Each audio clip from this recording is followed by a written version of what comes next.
اعوذ باللہ من الشیطان الرجیم بسم اللہ الرحمن الرحیم ان اللہ وملائکتہ یصلون علی النبی یا ایہا الذین آمنوا صلوا علیہ وسلموا تسلیما اللہم صلی علی سیدنا و نبینا و شفیعنا و مولانا محمد وعلی آل محمد وبارک وسلم۔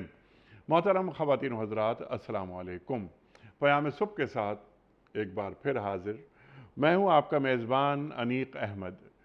خواتین و حضرات، قرآن کریم کی مختلف آیات پر روزانہ ہم سیکھتے ہیں اپنے معزز علماء سے۔ قرآن کریم کا ذکر ہوتا ہے، آیات کھولی جاتی ہیں، ایک ایک لفظ پر بات کرتے ہیں۔ ہمارے وطن عزیز کے جید علماء ہمیں قرآن کریم سے قریب کرتے ہیں اور ہمیں بتاتے ہیں کہ تلاوت قرآن کریم بہت اچھی چیز ہے، یہ ہونا چاہیے، اس کا بڑا اجر و ثواب ہے۔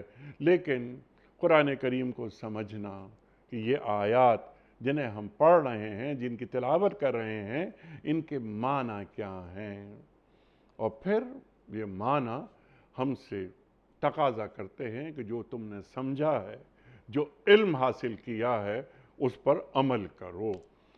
خواتین و حضرات، روزانہ کم از کم 3 آیات کا مطالعہ ہم میں سے ہر شخص کو کرنا چاہیے۔ قرآن کریم کی یہ آیات ہم سے کیا مخاطبت کر رہی ہیں، ان آیات کی تلاوت، ان کا ترجمہ اور تفسیر 15-20 منٹ روزانہ قرآن کریم کو اگر ہم دیں تو 1 سال کے اندر اندر ہمارے اندر تبدیلی پیدا ہو جاتی ہے۔ خواتین و حضرات، آج ہم سورہ آل عمران کی آیت 134 کے حوالے سے بات کروائیں گے اپنے ملک کے ایک ممتاز عالم دین سے کہ اللہ کیا فرماتا ہے۔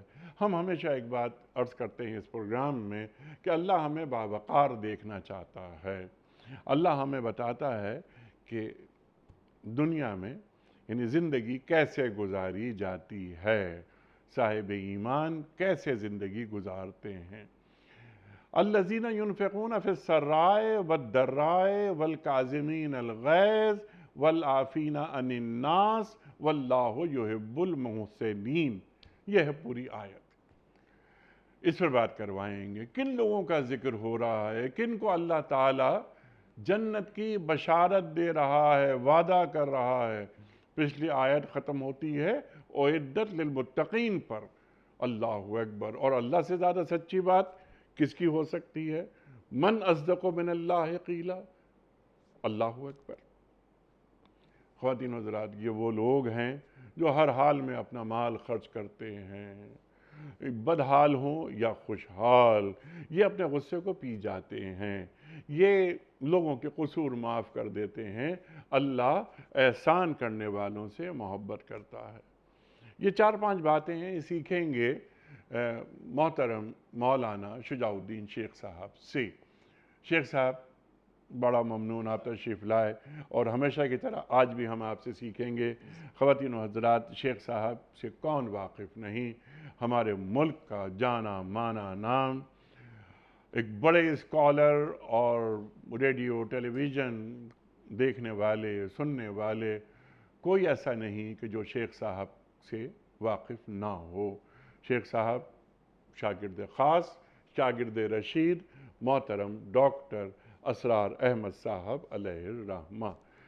شیخ صاحب کو خوش آمدید کہتے ہوئے پروگرام کا آغاز اللہ تعالیٰ کے بابرکت نام سے، سورہ آل عمران اور آیت 134 134۔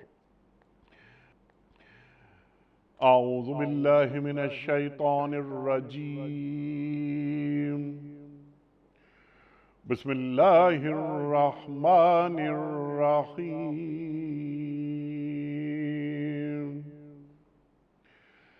الذین ينفقون فی السراء والضراء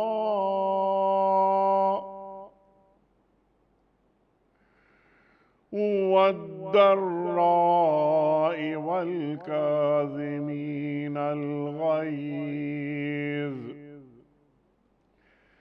والكاظمين الغيظ والعافين عن الناس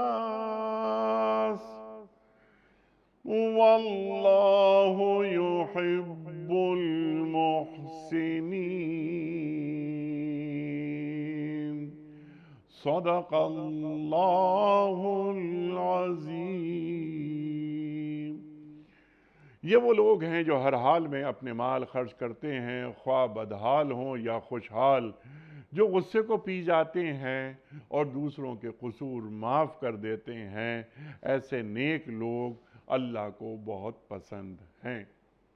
خواتین حضرات، محترم شیخ صاحب کی خدمت میں اس سے پہلے کہ ہم رکھیں پہلا سوال آج کے پروگرام کے حوالے سے، کوئز، کل کے پوچھے گئے سوال کا درست جواب اور آج کا سوال آپ کی خدمت میں۔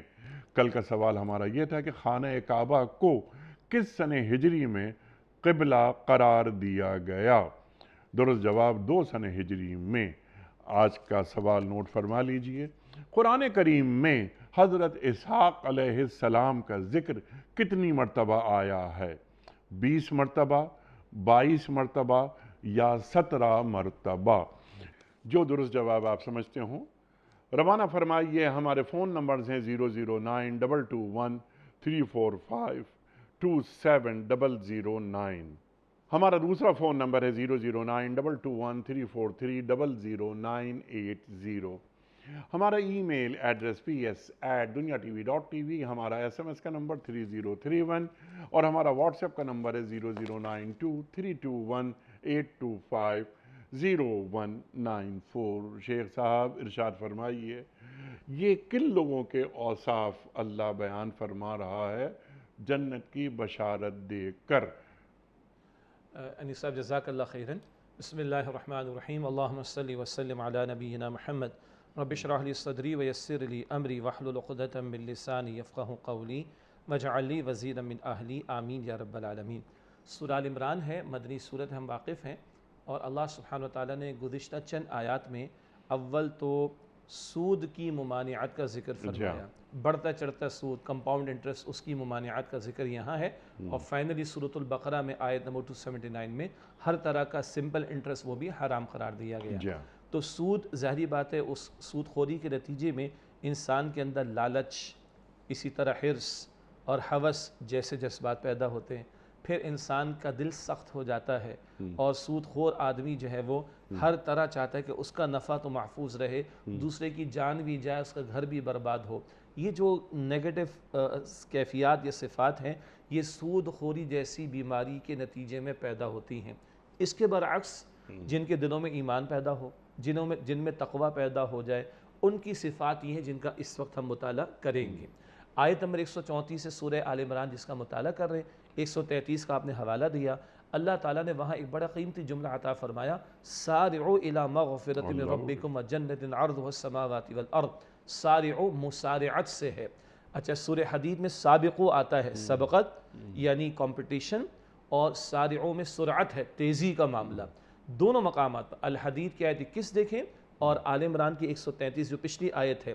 سابقو مسابقت کا، کمپٹیشن کا جذبہ فطری ہے۔ میں آپ سے، آپ مجھ سے آگے بڑھنا چاہتے ہیں، ایک کلاس روم کے اسٹوڈنٹ ایک دوسرے سے آگے بڑھنا چاہتے ہیں، ایک ادارے کے جو کلیگز ہیں وہ ایک دوسرے سے آگے بڑھنا چاہتے ہیں، یہ فطری جذبہ ہے، لیکن دین اس کو صحیح رخ پر ڈھالتا ہے، چینلائز کرتا ہے۔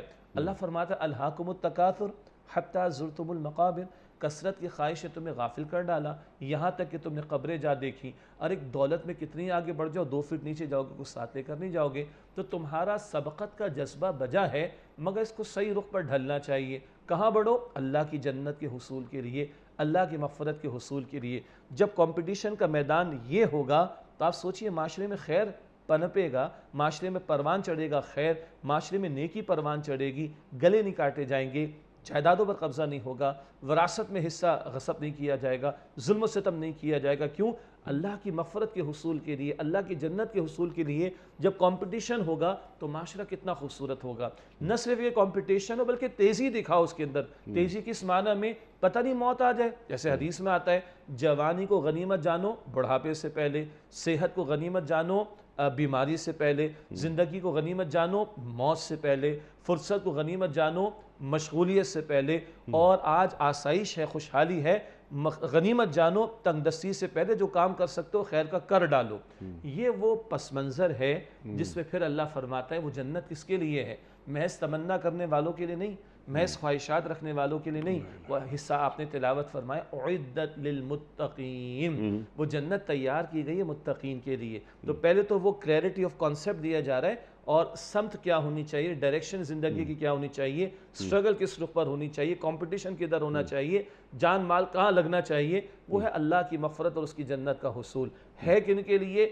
اعدت للمتقین، متقین کے لیے۔ اچھا، قرآن کن کے لیے ہدایت ہے؟ ہدی للمتقین، بالکل البقرہ کے شروع میں، مگر آگے صفات بھی ہیں۔ الذین یؤمنون بالغیب ویقیمون الصلاۃ ومما رزقناہم ینفقون، غیب پر ایمان بھی ہے، نماز بھی ہے، مالی عبادت، انفاق بھی ہے، بدنی عبادت۔ جا بجا قرآن پاک میں اللہ تعالیٰ اہل جنت اور متقین کی صفات کو بیان فرماتا ہے۔ تو یہ پورا پیکیج اس سامنے رہنا چاہیے۔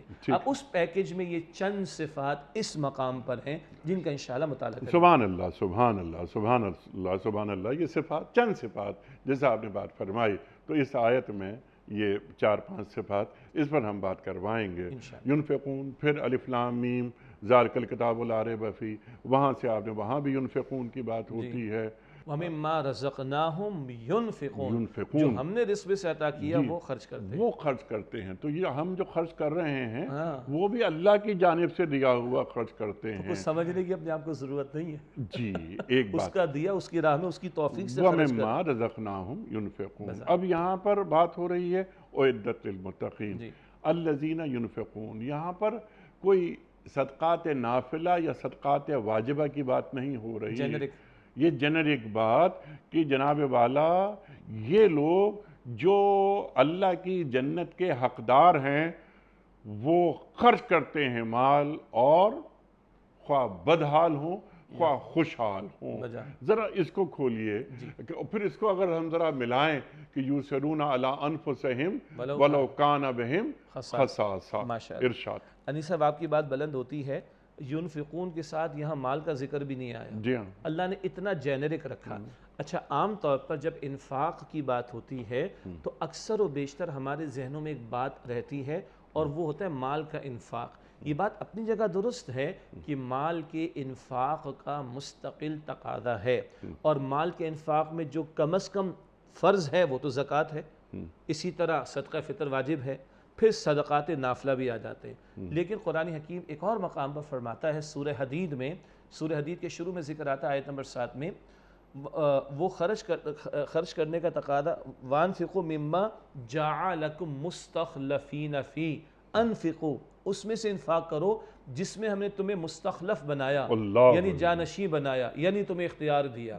اب یہ اتنا جینرک ہے، اللہ نے جان دی ہے، اس کا انفاق ہوگا، اللہ نے زبان دی ہے، اس کا انفاق ہوگا، اللہ نے ذہن کی صلاحیت دی ہے، اس کا انفاق ہوگا، اللہ نے وجود اعضاء کی صلاحیت دی ہے، اس کا انفاق ہوگا، اللہ نے مال دیا، اس کا انفاق ہوگا، اللہ نے اولاد دی، اس کا انفاق ہوگا، اللہ نے مجھے PR دی ہے، پرسنل ریلیشنشپ بڑے زبردست ایک صاحب کے، اللہ اس کا بھی انفاق چاہتا ہے، اللہ نے اختیار عطا فرمایا، تو اس اختیار کا بھی انفاق یہ ہوگا کہ حدود الہی میں رہ کر اس کا اختیار، اس اختیار کو استعمال کیا جائے تاکہ حقوق اللہ بھی ادا ہو سکے اور حقوق العباد بھی ادا ہو سکے۔ آپ کی بات کو آگے بڑھا، آپ نے PR کی بات کی نا کہ ہاں PR، مجھ میں جو بھی صلاحیت ہے کیا میں وہ دین کے لیے استعمال کر رہا ہوں؟ یعنی اگر میں IT ایکسپرٹ ہوں تو میں اب IT ایکسپرٹ ہوں، ایک بہت بڑا پیکج ہے، میں اپنے ڈپارٹمنٹ کا ہیڈ ہوں، تو کیا میں نے اپنی ایکسپرٹیز دین کے نام کی اس کا ایک حصہ وَمِمَّا رَزَقْنَاهُمْ يُنْفِقُونَ، یہ بھی رزق ہے جو اللہ نے مجھے دیا۔ اگر میں اکنامسٹ ہوں، اگر میں فزیولوجسٹ ہوں، اگر میں باٹنسٹ ہوں، وغیرہ وغیرہ وغیرہ وغیرہ، تو کیا میں دین میری ترجیحات میں ہے؟ جی آپ کی بات بلند ہوتی ہے۔ ذرا رزق کو بھی ہم کھول لیں۔ عام طور پر رزق کے معنی ہم فقط لیتے ہیں جو روزی مل جاتی ہے، مال مل جاتا ہے، تنخواہ مل جاتی ہے، کاروبار کا پروفٹ مل جاتا ہے۔ نہ، یہ رزق کا بڑا ہلکا، یہ چھوٹا پورشن ہے۔ ہم نے پہلے بھی باتیں کی ہیں، سبحان اللہ، زوجین کے تعلق کے موقع کی دعائیں رسول اللہ نے سکھائیں صلی اللہ علیہ وسلم۔ ایک دعا کیا ہے؟ اچھا اب جب یہ بیان کرتے لوگ کہتے ہیں اس موقع کی بھی دعائیں، کیوں بھائی یہ نکاح کا عمل دین سے باہر ہے کیا؟ اللہ زوجین کا تعلق دین سے باہر کا معاملہ ہے؟ پیغمبر نے مجھے بتائیے پرائیویسی کے معاملات کے لیے بھی رہنمائی دے دی صلی اللہ علیہ وسلم، اور دعا کتنی پیاری، اللہم جنبنا الشیطان، اے اللہ ہم دونوں شوہر بیوی ہم دونوں کو شیطان کے حملوں سے بچا، وجنب الشیطان ما رزقتنا، اے اللہ جو رزق تو ہمیں عطا فرمائے اس کو بھی شیطان کے حملوں سے بچا۔ آپ اندازہ کریں کہ زوجین کے تعلق کے نتیجے میں نہ جانے کس تعلق کے نتیجے میں کب کبھی حمل خاتون کے بطن میں ٹھہرے گا اور کب کوئی اولاد پیدا ہوگی، یہ تو بات کی بات ہے۔ اس دنیا میں آنے والے بچے یا بچی کی حفاظت کے لیے ہر تعلق کے موقع پر دعا سکھائی جا رہی، اور رزق کس کو کہا یہاں؟ اولاد کو کہا۔ تو اس معنی میں آپ نے آئی ٹی کی ایکسپرٹیز کی بات کی، کسی کے پاس میڈیا کی ایکسپرٹیز کی بات ہے، کسی کا بولنے کسے باشد جو صلاحیت و نعمت ملی وہ رزق، اور جو صلاحیت جہاں جہاں اللہ نے اختیار دیا اس سب کے انفاق کا تقاضا ہو رہا ہے۔ خواہ حالات کیسے بھی جی سرا ہوں سرور سے اچھے، درا ہوں ذرا تکلیف سے۔ اچھا اس کو بھی فقہا نے بلکہ مفسرین نے کھولا، عام ترجمہ کیا ہے؟ خوشحالی ہو یا تنگ دستی۔ ہاں اس کے علاوہ بھی فرمایا حالات موافق ہوں یا ناموافق ہوں، حالات فیوریبل ہوں حالات فیوریبل نہ ہوں، آمدن زیادہ ہو آمدن کم ہو، اور صحت ہو یا بیماری ہو، معاشرے کے اندر اکنامک کنڈیشنز بہت اچھی ہوں یا اکنامک کنڈیشنز خاصی خراب ہوں، خزاں ہو کے باہر لا الہ الا اللہ، مومن ہر دور میں ہر موسم میں اللہ کی اطاعت کا خوگر رہے۔ ہاں آمدن اگر زیادہ ہے، وسائل کی فراوانی ہے تو زیادہ لگاؤ گے، لیکن اگر بالفرض آمدن کم ہے، بالفرض وسائل کم ہیں تو کتنا لگاؤ؟ سبحان اللہ، اللہ کے رسول علیہ السلام نے فرمایا کھجور کا ایک دانہ یہ دے کر بھی تم اپنے آپ کو جہنم سے بچا سکتے ہو تو دے ڈالو۔ ایک صحابی عرض کرتے ہیں یا رسول اللہ نہ میرے پاس مال ہے نہ میرے پاس کچھ کھانا پینا ہے، ہاں میرے پاس اللہ کا فضل ہے کہ اس نے مجھے اپنے قبیلے کے اندر عزت عطا کی ہے، میں اس عزت کا انفاق کرتا ہوں، کوئی مجھے برا بھلا کہے، یہ بات خیر آگے بھی بیان ہو جائے گی، کوئی مجھے برا بھلا کہے، میری کردار کشی کرے، میری کریکٹر اسیسینیشن کرے، میں اس کو معاف کر دوں گا۔ معافی کا ذکر آگے آ رہا ہے۔ حضرت عائشہ رضی اللہ تعالیٰ عنہ کے پاس بہت عجیب بات لگے گی، انگور کا ایک دانہ ایک مرتبہ تھا، انہوں نے وہ بھی راہ خدا میں صدقہ کر دیا۔ اللہ کے پیغمبر علیہ السلام کے صحابہ کا ایسا بھی معمول ملتا ہے کہ چند جو کے دانے ہیں وہ اللہ کی راہ میں انہوں نے صدقہ کر دیے، اور جب رمضان کے فضائل بیان ہوتے نا تو حضور نے فرمایا کہ کسی کو پانی کا گھونٹ بھی پلا دے تو اللہ اس کو بھی روزہ افطار کرانے کا جو اجر ہے وہ عطا فرمائے گا۔ تو حالات جیسے بھی ہوں، خوشحالی ہو تنگ دستی، وسائل زیادہ وسائل کی کمی، صحت ہو یا بیماری ہو، معاشرے کی اکنامک کنڈیشنز بہت اچھی ہوں یا بظاہر بہت ڈاؤن فال کی طرح معاملہ ہو، ارے ایک کھجور کا دانہ تو دے سکتے ہو، آدھی روٹی، ابھی ایثار کی بات بھی ہو جائے گی تھوڑی دیر میں، روٹی کا ایک ٹکڑا تو کسی کو دے سکتے ہو، کوئی پانی کا گلاس تم کسی کو پلا سکتے ہو، اس کے بھی فوائد لکھے۔ جو بندہ مشکل حالات میں بھی راہ خدا میں خرچ کرنے والا، جس میں کئی مرتبہ وہ مخلوق خدا پر خرچ کر رہا ہوگا، بتائیے اس کا کردار کتنا عمدہ ہوگا۔ یہ چھیننے والا ہوگا کبھی؟ یہ گلے کاٹنے والا ہوگا؟ یہ ڈاکے ڈالنے والا ہوگا؟ یہ کبھی چوری کرنے والا ہوگا؟ سوال ہی پیدا نہیں ہوتا۔ اور کیا عجب کہ ان مشکل حالات میں، سبحان اللہ، ان مشکل حالات میں خرچ کرنے والے کو اللہ اس کی برکت سے خوشحالی عطا فرما دے۔ جیسے دعا کے موضوع کے دوران میں ہم ایک حدیث بیان کرتے ہیں کہ ایک بندہ ہمیشہ اللہ کو پکارتا ہے، پیٹ بھرا ہوتا ہے تب بھی پکارتا ہے، پیٹ خالی ہوتا ہے تب بھی پکارتا ہے، گوٹ پھنس جاتی ہے تب بھی پکارتا ہے۔ جب وہ گوٹ پھنستی ہے اور پکارتا ہے تو آسمانوں میں فرشتے عرض کرتے ہیں اللہ یہ جانی پہچانی آواز ہے، اللہ یہ جانی پہچانی آواز ہے، بندہ ہر حال میں تجھ سے مانگتا ہے، آج اس کی گوٹ پھنس گئی، اللہ تو اس کی گوٹ کو نکال دے، تو اس کے لیے آسانی کر دے۔ ہر وقت مانگنے والا، اسی طرح ہر وقت خرچ کرنے والا ہوگا، ہمیشہ خرچ کرنے والا ہوگا، ہر حالات میں خرچ کرنے والا ہوگا۔ اگر وہ تنگ دستی میں بھی خرچ کر رہا ہوگا، کیا عجب کہ اس کیفیت میں اللہ کو یہ عمل اس کا پسند آئے، اللہ اس کے حالات کو سنوار دے۔ سبحان اللہ سبحان اللہ سبحان اللہ۔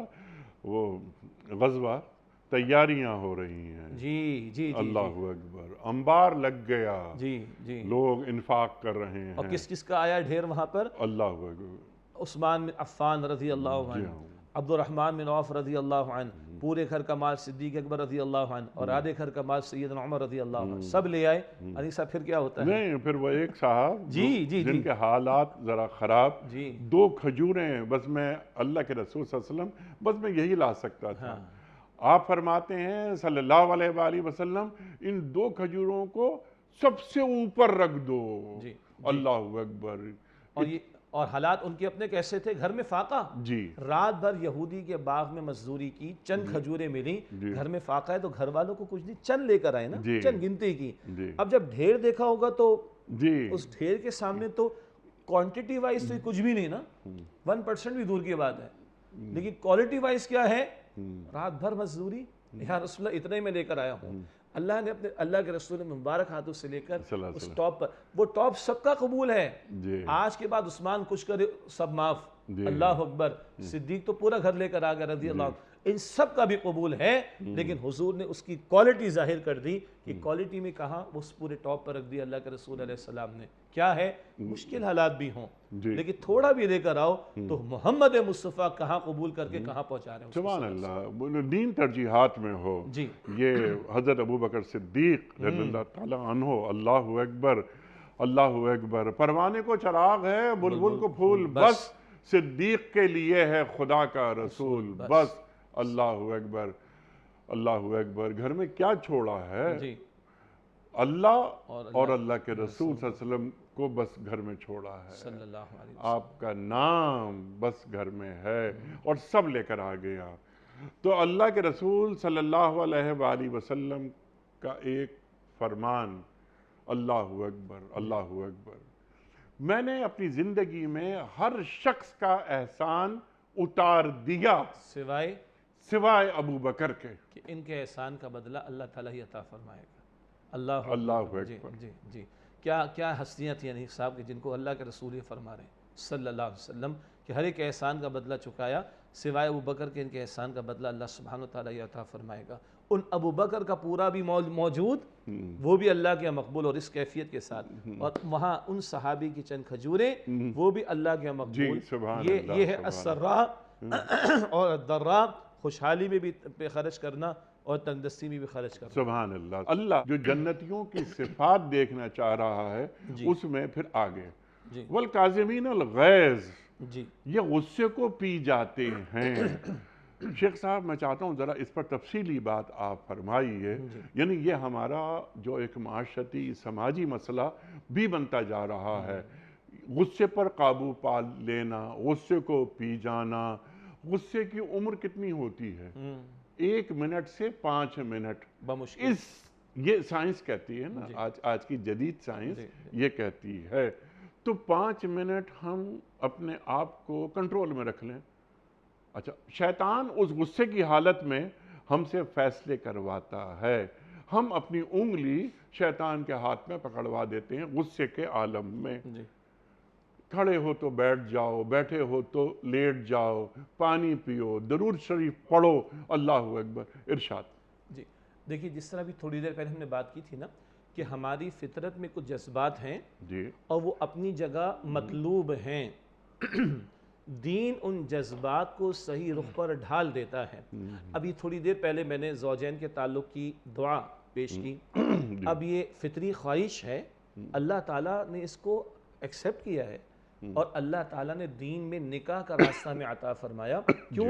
ایک تو فطری خواہش کی تکمیل اور اس کے نتیجے میں اولاد کا حصول تاکہ نسل انسانی کا قافلہ آگے بڑھے۔ دین نے زنا کو حرام کیا، اس سے نسلیں برباد ہوتی، اور نکاح کا حکم دیا، اس سے نسلیں پروان چڑھتی۔ ہماری فطرت میں سبقت لے جانے، کمپٹیشن، آگے بڑھنے کا جذبہ ہے، دین نے صحیح رخ پر ڈھال دیا۔ جو ہم بات کر چکے مسابقت کی اور مسارعت کی، سابقو اور سارعو، اللہ کی جنت کے حصول اور اللہ کی مغفرت کے حصول کی طرف پیش قدمی کرو، تو یہ تمہارا مسابقت کا جذبہ ایز اے ہول تمہارے لیے اور معاشرے کے لیے مفید ہوگا۔ اسی طرح انسانی فطرت میں غصے کا عنصر موجود ہے، ناگوار بات کو دیکھنا، نا خوشگوار بات کو دیکھنا، نا پسندیدہ بات بندے سے برداشت نہیں ہوتی، لیکن دین کہتا ہے کہ غصہ آئے نا تو اس کو صحیح رخ پر ڈھال دو۔ کہیں کہیں غصہ مطلوب بھی ہے، مثلا اب عائشہ رضی اللہ تعالیٰ عنہ کیا فرماتی ہیں؟ حضور علیہ السلام نے ذاتی معاملات میں کبھی کسی سے انتقام نہ لیا، طائف کا بھی معاملہ دیکھ لیں، فتح مکہ کا معاملہ، لیکن جب اللہ کا حکم ٹوٹتا تو سب سے زیادہ غصہ اللہ کے رسول کو آتا صلی اللہ علیہ وسلم. ٹھیک. صلی اللہ علیہ وسلم. رمل کا جو معاملہ ہے، یعنی جب طواف ہم کرتے ہیں عمرے کے لیے، تو یہ حج کا طواف جو ہوتا ہے طواف زیارت، تو اس کے جس کے بعد سعی کی جاتی مسئلے کی حد تک، تو 3 چکروں میں مردوں کو کہا کہ رمل کرو، یعنی اکڑ کر چلو. اب یہ اکڑ کر چلنا تو اللہ کو پسند نہیں. تکبر رائی کے دانے کے برابر بھی ہو تو وہ بندہ جنت میں داخل ہوگا، حدیث ہے مسلم شریف میں. لیکن وہ جو حدیبیہ کے موقع پر اور اگلے سال مسلمانوں کو دیکھ کر کہا مکے والوں نے ذرا مسلمان کمزور نظر آ رہے ہیں، تو رسول اللہ علیہ السلام فرمایا کہ ذرا اکڑ کر دکھاؤ. دین دشمن ہوں، ظالم و جابر ہوں، ان کے سامنے جرت، بہادری، شجاعت، ان کے جذبات کا اظہار ہونا چاہیے تاکہ ظلم کو دبایا جائے، ختم کیا جائے. ٹھیک. تو یہ جذبہ فطری ہے غصے کا، دین نے اس کو صحیح رخ پر ڈھالا. اب ہمارے غصے کہاں نکلتے ہیں؟ ذرا گھر میں مرچ یا نمک اوپر نیچے ہو گیا، غصہ آ گیا. ذرا سا کوئی گاڑی ٹچ ہو گئی، پہاڑ بنا دیا. ذرا سا بچوں میں سے ہمارے کسی نے ہماری خواہش کے عین خلاف کوئی بات کر دی، غصہ آ گیا. فطری بات ہے. لیکن کیا ان مقامات پر اظہار کی ضرورت ہے؟ اور پھر ذرا سے ایشو کے اوپر تعلیمی ماحول کے اندر، تعلیمی اداروں میں، آفیسز کے اندر، سڑکوں پر، ماہ رمضان میں کتنی ہم بات کرتے ہیں، صبر کا مہینہ، صبر کا مہینہ، صبر کا مہینہ. اور آخری جو گھنٹہ ہوتا ہے افطار سے پہلے کا، آپ کو بھی اندازہ ہے، ہمیں بھی معلوم ہے کہ ہماری سڑکوں پر کیا ہو رہا ہوتا ہے. کن چھوٹے چھوٹے ایشوز میں ہماری توانائیاں ضائع ہو رہی. آپ نے فرمایا کہ سائنس بتاتی ہے کم و بیش کہ 1 سے 5 منٹ کا یہ اسپیل ہوتا ہے نا، اور 50 اعضاء اس میں ہمارے خرچ ہوتے ہیں، 50 اعضاء کی انرجی خرچ ہوتی. جبکہ کہا جاتا ہے کہ مسکرانے میں میکسیمم 5 اعضاء کی انرجی خرچ ہوتی. تو کیا ہم اپنے اعضاء کی بھی توانائی کو برباد کریں؟ پھر غصہ کہاں لے کے جاتا ہے؟ کئی مرتبہ یہ بلڈ پریشر کو شوٹ کرتا ہے، برین ہیمریج کا معاملہ، ہارٹ اٹیک کا معاملہ، انسان اپنا نقصان. بڑا مشہور واقعہ ہوا، ایک صاحب نئی گاڑی لے کر آئے گھر میں، چند دنوں کے بعد بات آئی گئی ہو گئی، ایک دن فرسٹ فلور سے نیچے دیکھ رہے ہیں تو بیٹا گاڑی پہ کچھ بقول ان کی فہم کے مطابق اسکریچز لگا رہا ہے. بڑا غصہ آیا، اوپر سے آئے اور خوب اس کی پٹائی کی، اتنی کر دی اس کی ٹانگ توڑ دی. اسی گاڑی میں ڈال کر ہاسپٹل لے گئے، پلسٹر لگوا کر واپس لے کر آئے. اب جب دیکھا کہ دیکھوں کتنا گاڑی کا ستیہ ناس ہوا، تو اس گاڑی پر لکھا ہوا تھا آئی لو یو پاپا. اس بچے نے اپنے فہم کے مطابق یہ جو گھر میں گفٹ آیا اس پر اپنی محبت کا اظہار کیا. تو سر پکڑ کر بیٹھ گیا کہ بچہ تو اپنی سمجھ کے مطابق محبت کا اظہار کر رہا تھا اور میں اس وقت اپنے آپ کو قابو نہ رکھ سکا. ایسی حماقتیں ہم لوگ شاید روزانہ دن میں کئی مرتبہ کرتے، اپنا فزیکل نقصان بھی کرتے ہیں، اپنا مینٹل نقصان کرتے ہیں، اپنا ایموشنل نقصان کرتے ہیں، اپنا فائنینشیل نقصان کرتے ہیں، اور معاشرے کے اندر انتشار کریٹ ہوتا ہے.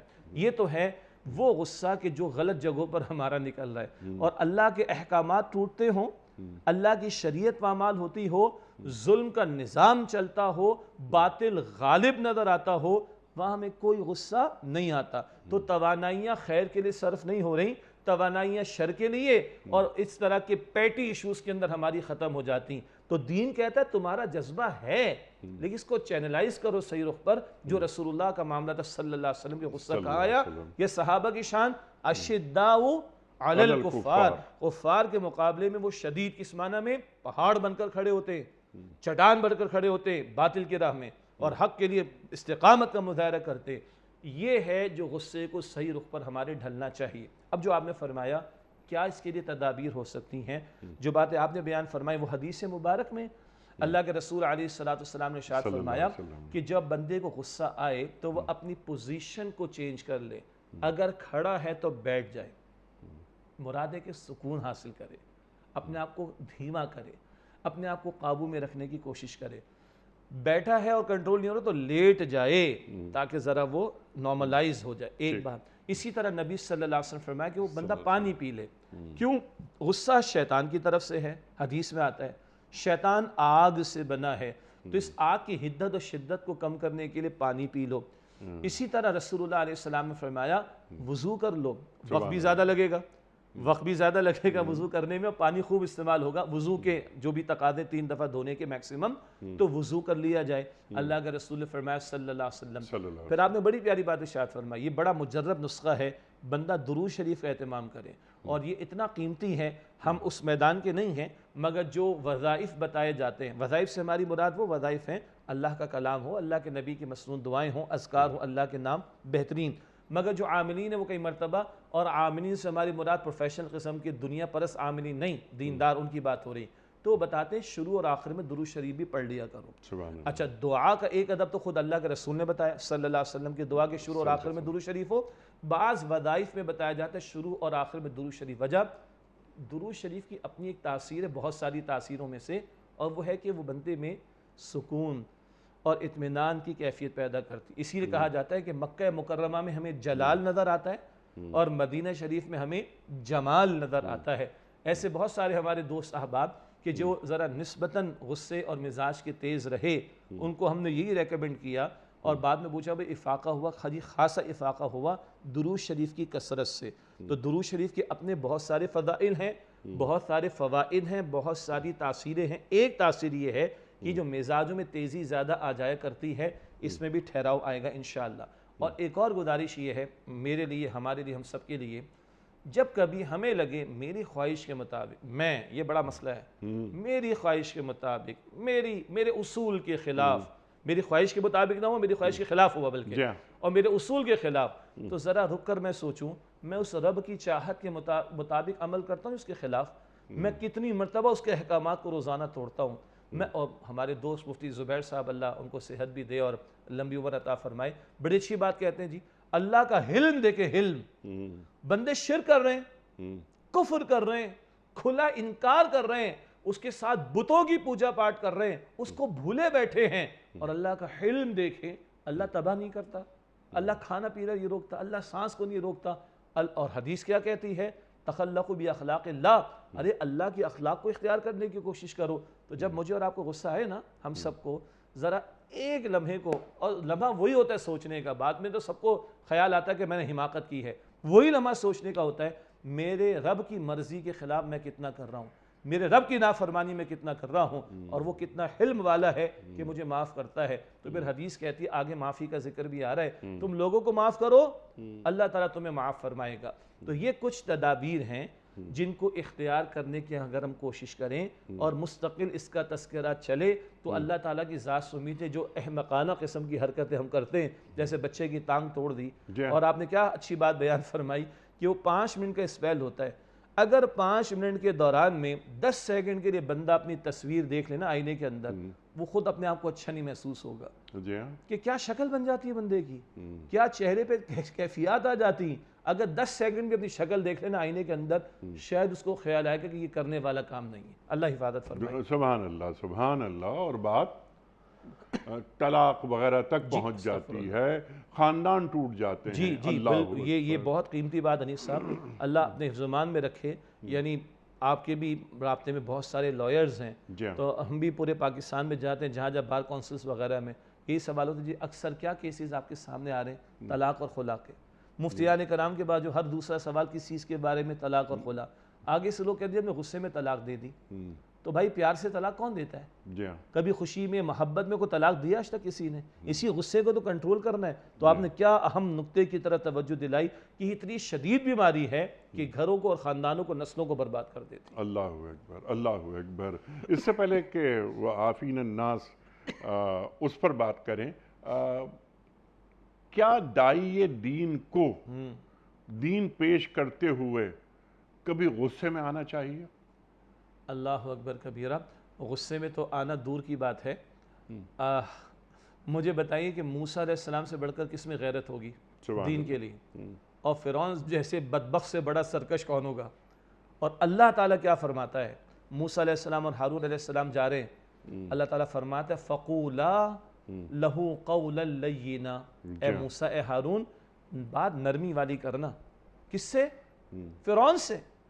اور اس نے دعوے کیے تھا انا ربکم الاعلی، میں تمہارا رب اعلی ہوں، معاذ اللہ۔ تو جب دعوت دے رہے ہیں، قتال ہوگا بات الگ ہو جائے گی، ٹکراؤ ہوگا حق و باطل کا بات الگ ہو جائے گی، لیکن جب دعوت دے رہے ہیں تو اللہ موسیٰ علیہ السلام جیسے صاحب جلال پیغمبر کو کہتا ہے علیہ السلام نرمی سے بات کرنا، اور کس کے مقابلے میں؟ فرعون کے مقابلے میں۔ تو پھر باقی کسی کی کیا حیثیت رہ جاتی ہے؟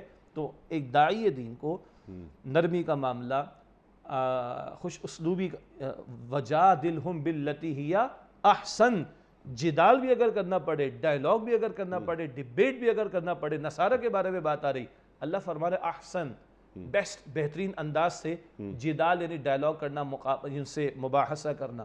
تو قرآن پاک کی تعلیم اور رسول اللہ علیہ السلام کی تعلیم تو یہ ہے کہ نہ صرف کہ نرمی سے بات ہو، بلکہ مخاطب میں، ایڈریسی میں اگر کوئی خوبی ہے تو اس کو ہائی لائٹ کرو۔ مثلا آپ قرآن کریم میں ہم پڑھتے ہیں یہود کی ریشہ دبانیوں کو قرآن پاک بیان کرتا ہے، لیکن کبھی کبھی اللہ تعالیٰ ان کی کچھ صفات کو بیان کرتا ہے۔ ان میں سے کچھ ہیں راتوں کو اللہ کے حضور قیام کرتے ہیں، ان میں سے کچھ ہیں سجدہ ریز ہوتے ہیں، تو ان میں اگر کچھ خیر یا کچھ لوگوں میں خیر ہے تو قرآن کریم نمایاں کرتا ہے۔ اللہ کے رسول علیہ السلام کے پاس وفود آتے تھے، اور ایک سال تو پورا مشہور ہے نا، 9 ہجری جب تبوک ہوا، اسی سال اس کو عام الوفود کہتے ہیں۔ 8 ہجری مکہ مکرمہ فتح ہو گیا، بہت سارے ڈیلیگیشنز بہت سارے علاقوں اور قبائل سے حضور کے پاس آئے صلی اللہ علیہ وسلم۔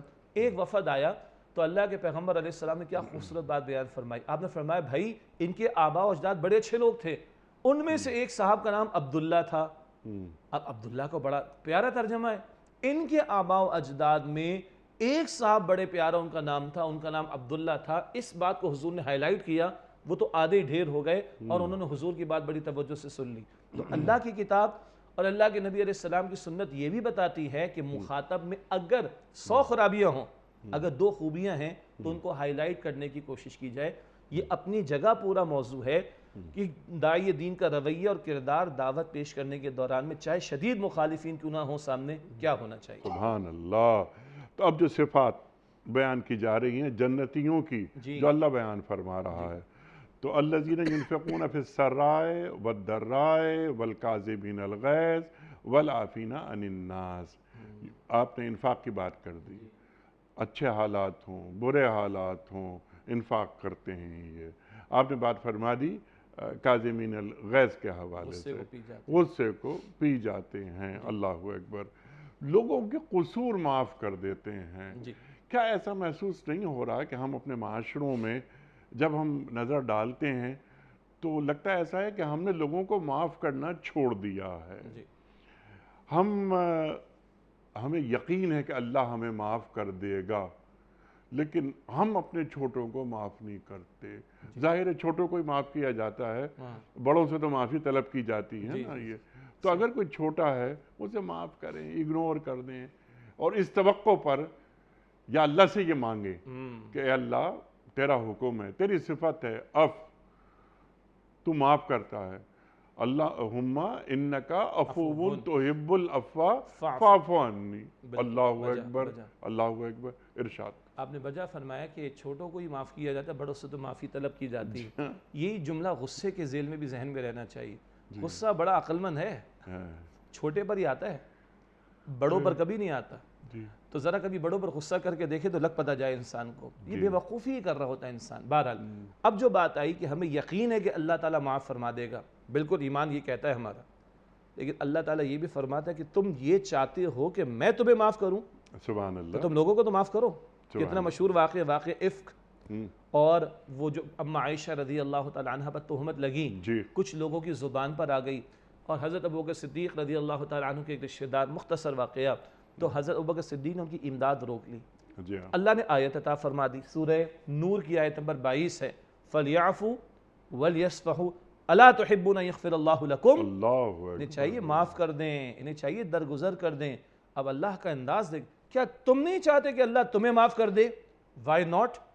تو صدیق اکبر رضی اللہ تعالیٰ عنہ سے معاف ہی نہیں کیا، بیٹی پر تہمت لگی۔ بیٹی بھی کون؟ صدیقہ، حضور علیہ السلام کے حرم میں صلی اللہ علیہ وسلم، لیکن نہ، میں معاف ہی نہیں کرتا، ان کی امداد کو ڈبل کر دیا۔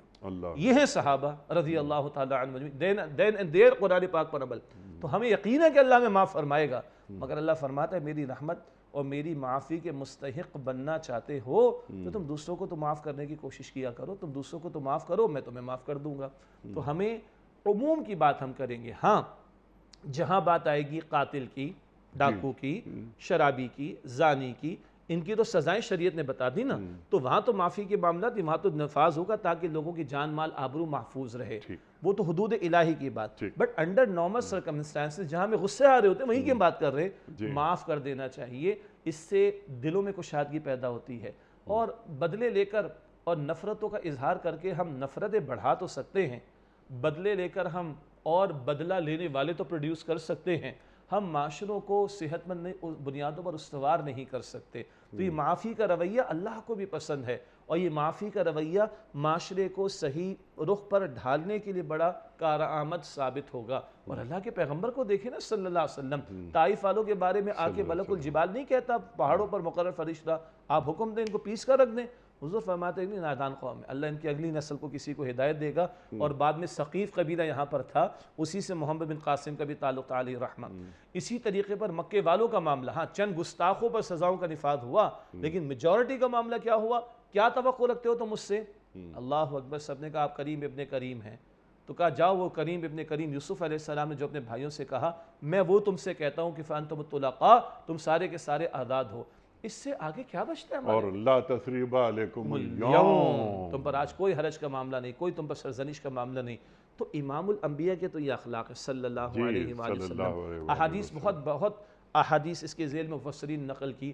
جو چاہتا سبحان اللہ، جو چاہتا ہے کہ جنت میں اس کے محلات بلند ہوں، اور جو چاہتا ہے کہ جنت میں اس کے درجات بلند ہوں، اسے چاہیے کہ جو کٹے اس سے جڑے، جو محروم کرے اس کو عطا کرے، اور جو ظلم کرے اس کو معاف کر دے. اچھا یہ حضور کے اپنے اخلاق ہیں جو اماں خدیجہ رضی اللہ تعالی عنہ نے پہلی وحی کے موقع پر بیان فرمائے تھے کہ آپ تو صلہ رحمی کرتے ہیں، درماندوں کا بوجھ اٹھاتے ہیں، جو کٹتا ہے آپ اس سے جڑتے ہیں، جو محروم کرتا ہے آپ اس کو عطا کرتے ہیں، جو برا کرتا ہے آپ اس کے ساتھ بھلا کرتے ہیں. یہ حضور کے اخلاق اماں خدیجہ رضی اللہ تعالی عنہ بیان فرما رہی، اور اس حدیث میں حضور اس کی تعلیم امت کو دے رہے ہیں کہ جو چاہتے ہیں کہ اس کے جنت میں محلات بلند ہوں اور درجات بلند ہوں، چاہیے کہ قطع رحمی کرنے والے کے ساتھ صلہ رحمی کرے، جو کٹے اس سے جڑے، جو محروم کر اس کو عطا کرے، اور جو زیادتی کرے اس کو معاف کر دے.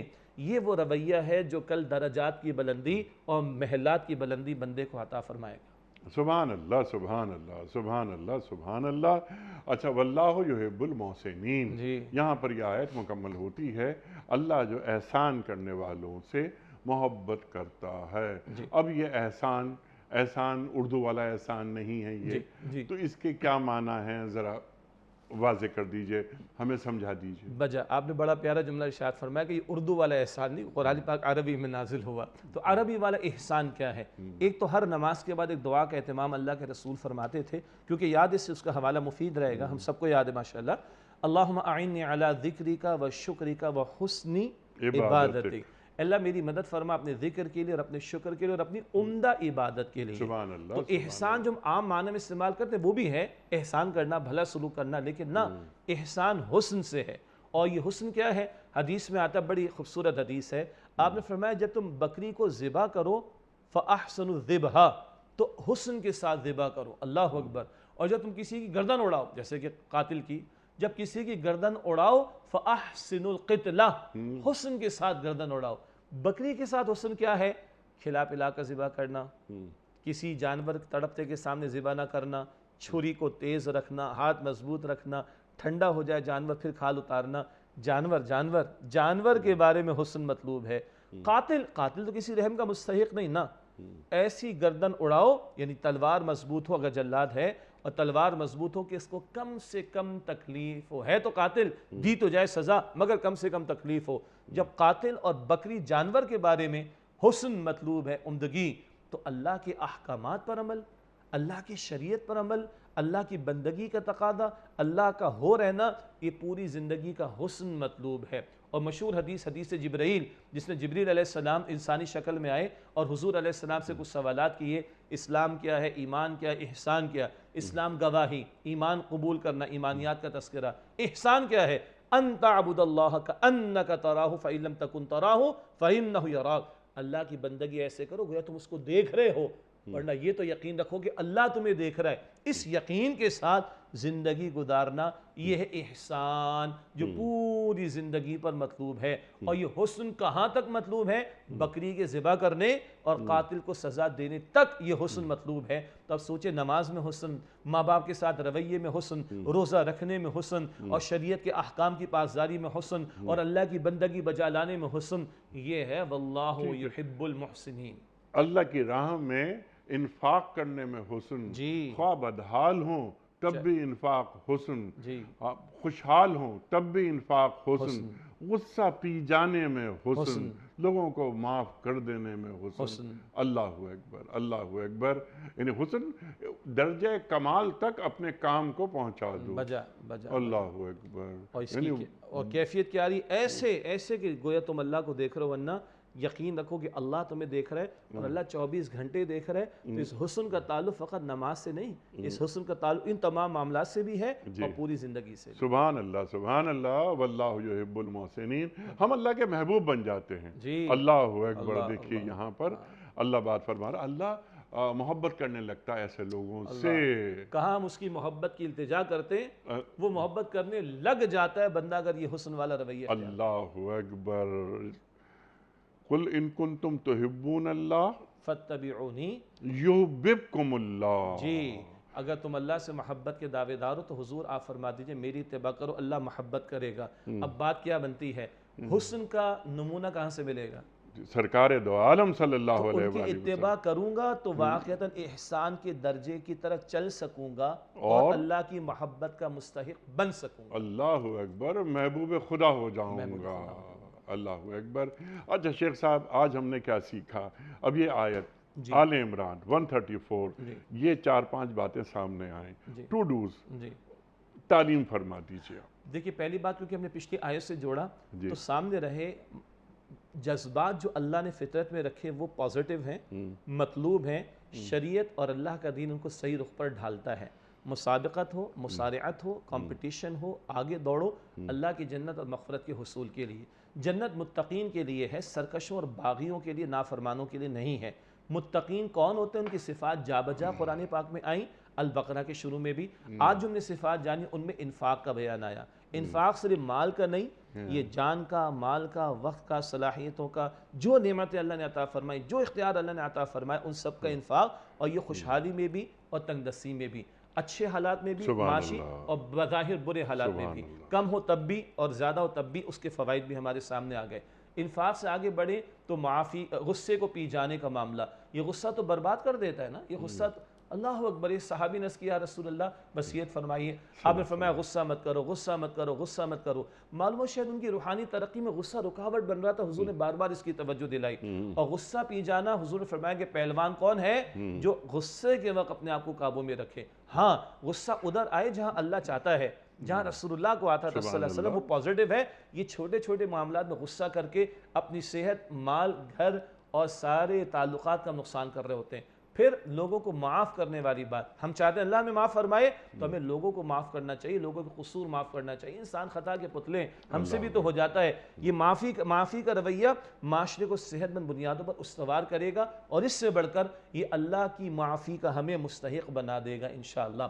اور آخری بات یہ تھی کہ اللہ کن سے محبت کرتا ہے؟ جو احسان کے درجے پر آئیں، اور احسان حسن سے ہے، اور یہ حسن زندگی کے تمام معاملات میں مطلوب ہے، جس کے لیے نمونہ رسول اللہ کی ذات سے لیں گے صلی اللہ علیہ وسلم۔ اور جب احسان کی روش پر چلیں گے تو اللہ ہم سے محبت کرنے لگ جائے گا، اور ایسے لوگوں کے لیے اللہ کہتا ہے جنت ہم نے تیار کر دی۔ سبحان اللہ، اللہ جنت کی ضمانت دے رہا ہے، وعدہ کر رہا ہے جنت کا۔ اللہ اکبر، اپنی عبادتوں کو ان کے نقطۂ کمال تک پہنچانا۔ اور اللہ وعدہ جو فرما رہا، آپ نے انٹرو میں ایک آیت پیش کی تھی، وَمَنْ أَصْدَقُ مِنَ اللَّهِ قِيلًا وَمَنْ أَصْدَقُ مِنَ اللَّهِ حَدِيثًا۔ اللہ سے بڑھ کر کس کا قول سچا ہوگا؟ اللہ سے بڑھ کر کس کی بات سچی ہوگی؟ اللہ کا وعدہ سچا ہے۔ مسئلہ ہے کہ کہیں اس وعدے کے مستحق بننے میں ہم کمی، کوتاہی، گڑبڑ تو نہیں کر رہے، اس کی اصلاح کر لیں، اس کا وعدہ پکا۔ سبحان اللہ، سبحان اللہ، سبحان اللہ، سبحان اللہ۔ شیخ صاحب بڑا شکر گزار، بڑا ممنون، آپ تشریف لائے، اور ہمیشہ کی طرح آج بھی ہم نے آپ سے بہت سیکھا۔ ہمارے علماء کو اللہ سلامت رکھے، تشریف لاتے ہیں، ہمیں قرآن سے قریب کر دیتے ہیں، سب سے بڑی بات یہ، اور ہم روز اپنے علماء سے سیکھتے ہیں۔ آیات آتی ہیں گفتگو میں، ایک ایک لفظ کو کھولا جاتا ہے، جیسے آج شیخ صاحب نے ایک ایک لفظ پر بات فرمائی اور ہمیں بتایا ہے کہ قرآن ہمیں کیسا دیکھنا چاہتا ہے۔ خواتین و حضرات، بہت ساری باتیں مزید ہو سکتی ہیں لیکن وقت یہاں مکمل ہوا۔ ہمارے آج کے پروگرام کا کوئز، کل کا سوال ہمارا یہ تھا کہ خانہ کعبہ کو کس سن ہجری میں قبلہ قرار دیا گیا؟ درست جواب 2 سن ہجری میں۔ آج کا سوال نوٹ فرما لیجئے، قرآن کریم میں حضرت اسحاق علیہ السلام کا ذکر کتنی مرتبہ آیا ہے؟ 20 مرتبہ، 22 مرتبہ یا 17 مرتبہ؟ جو درست جواب آپ سمجھتے ہوں روانہ فرمائیے۔ ہمارے فون نمبر سے 0092213452709، ہمارا دوسرا فون نمبر ہے 0092213450980، ہمارا ای میل ایڈریس ps@duniatv.tv، ہمارا SMS کا نمبر 3031 اور ہمارا واٹس ایپ کا نمبر ہے 00923258250194۔ شیخ صاحب ایک پرچی نکال کر اعلان فرما دیجئے۔ آج کے ونر ہیں جی اسد رضا صاحب ہے سکھر سے۔ اسد رضا صاحب سکھر سے۔ آپ کی خدمت میں دنیا ٹی وی کی جانب سے دینی کتب پر مشتمل گفٹ ہیمپر آپ کے گھر بذریعہ کوریئر روانہ کیا جا رہا ہے۔ آپ کو بہت بہت مبارک ہو۔ پیام صبح کا اختتام ہوتا ہے روزانہ ایک قول پر، اور وہ قول ہوتا ہے صاحب نہج البلاغہ امیر المومنین حضرت علی مرتضیٰ کرم اللہ وجہہ کا۔ آپ فرماتے ہیں جو اپنے نفس کے عیب دیکھنے لگتا ہے وہ کسی اور پر عیب نہیں لگاتا۔ جو اپنے نفس کے عیب دیکھنے لگتا ہے وہ کسی اور پر عیب نہیں لگاتا۔ اللہ اکبر، اللہ اکبر۔